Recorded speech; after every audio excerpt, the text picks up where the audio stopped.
mag-iimbestiga. Hindi lang pwede yung ganyan na ninaremedyohan. Madam Chair, yung first question ko po about the salary.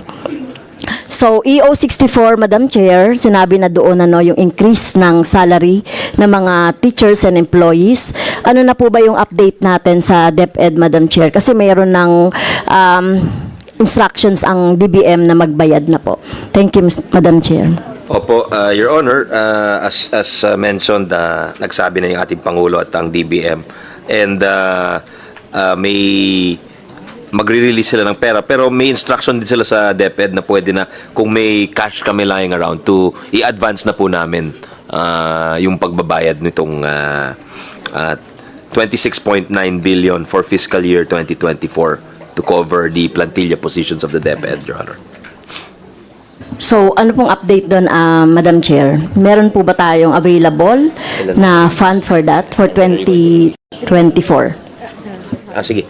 With your permission, Kong Castro, ipasa ko na kayo kay Yusek Sevilla. Siyang nag-release ng pera ho. Thank you, Mr. Secretary. Thank you for the...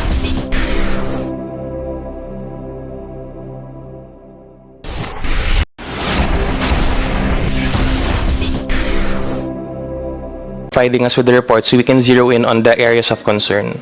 Kasi nakaka-bother lang po na out of the 18 regions, 10 ang may reklamo po na rehiyon on the school-based feeding program. Ang mahirap po dito ang delayed delivery, mga sirang pagkain, nabayad na actually, no? At hindi na magagamit, syempre. Makakasira din po sa continuity and sa completion ng programs para sa ating mga mag-aaral.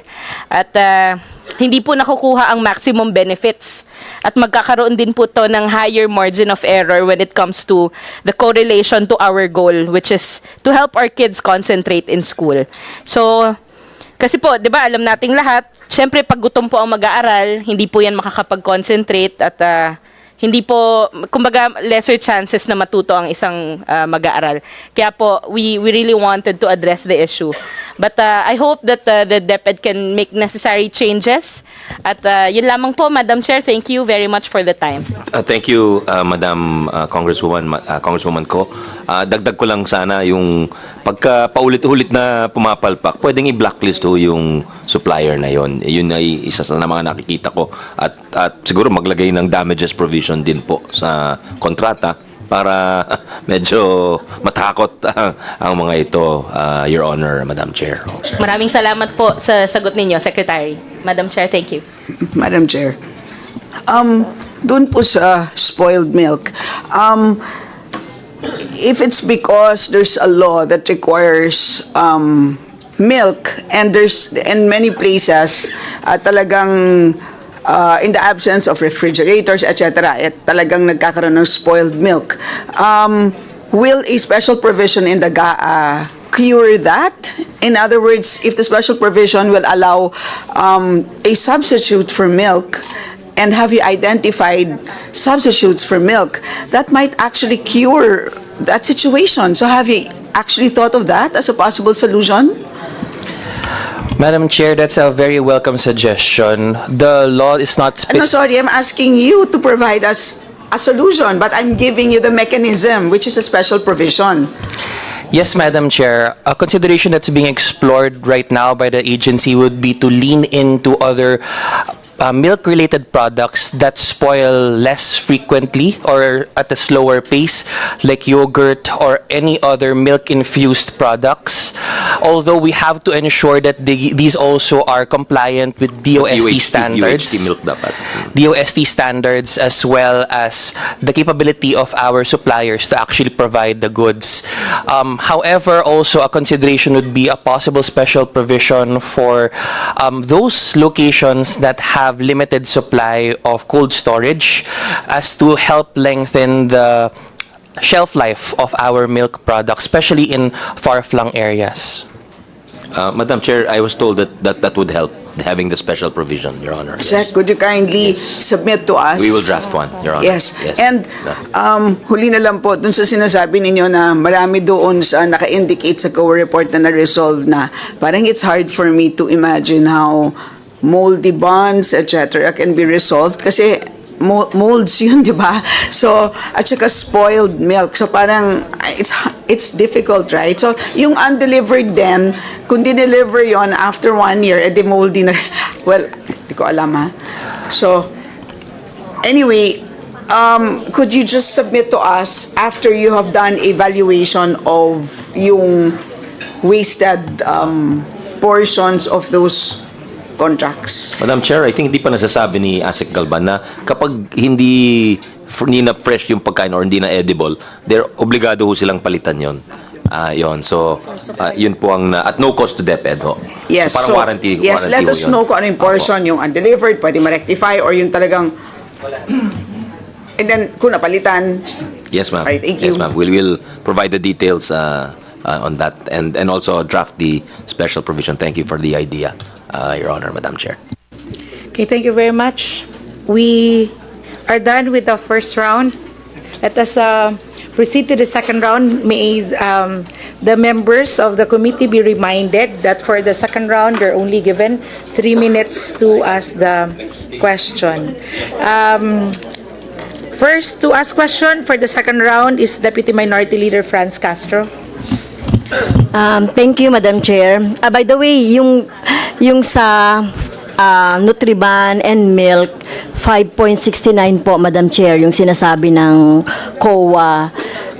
Yes, yung total appropriation, pero hindi rin katanggap-tanggap na magde-deliver na expired pagkatapos ibabalik na lang dahil na-deliver na expired. So hindi yun magandang practice, no? At dapat po maimbestigahan ito, no?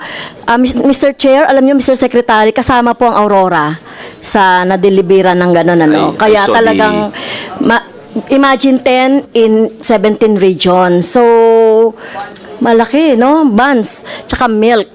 So, kailangan maimbestigahan yan. At sana, hindi lang yung naremedyohan na yan, kaya okay na yan. Kaya kailangan nating, tama nga si Secretary, no? Blacklisted yun. Or kailangan talaga natin ng report kaugnay dyan, dun sa pag-iimbestiga. Hindi lang pwede yung ganyan na naremedyohan.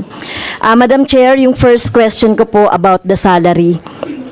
So, EO64, Madam Chair, sinabi na doon yung increase ng salary ng mga teachers and employees. Ano na po ba yung update natin sa DepEd, Madam Chair? Kasi mayroon ng instructions ang DBM na magbayad na po. Thank you, Madam Chair. Opo, Your Honor, as mentioned, nagsabi na yung ating Pangulo at ang DBM and may magre-release sila ng pera pero may instruction din sila sa DepEd na pwede na kung may cash kami lying around to i-advance na po namin yung pagbabayad nitong 26.9 billion for fiscal year 2024 to cover the plantilla positions of the DepEd, Your Honor. So, ano pong update doon, Madam Chair? Meron po ba tayong available na fund for that for 2024? Sige. With your permission, Kong Castro, ipasa ko na kayo kay Yusek Sevilla. Siya ang nag-release ng pera ho. Thank you, Mr. Secretary. Thank you, Madam Chair. Your Honor, starting September payroll, they are already authorized. They meaning all our regional payroll system units. Through the memo issued by the Finance and HR, we already issued it 2 weeks ago so that they can prepare the NOSA or the Notice of the Salary Adjustment. Upon the release of the NOSA, the allotment per coordination with DBM, we were authorized to use our savings in the meantime. And they will replenish us. So immediately po, this September, about 3 regions have already released their salary differential. 5 regions are already partially released. And the remaining 6 regions are in process. So effective September, they will already get their salary differential, and the January to August din po ay makukuha rin po ng lahat ng taga-Department of Education. Okay, thank you very much, Madam Chair, for that update kasi naantay talaga ng mga teachers yan. Pwede pong mabigyan din po ako nung listahan noong sinabi niyo mga regions na released, partially, and on process po, Madam Chair. Okay, next question, Madam Chair, as regards to the implementation of FSL Act o yung RA 11106. Kung meron man kayong mga komento, tungkol sa mga isyong ito. Maaari kayong magbigay ng mga reaksyon sa comment section na makikita sa ibaba ng bidyong ito.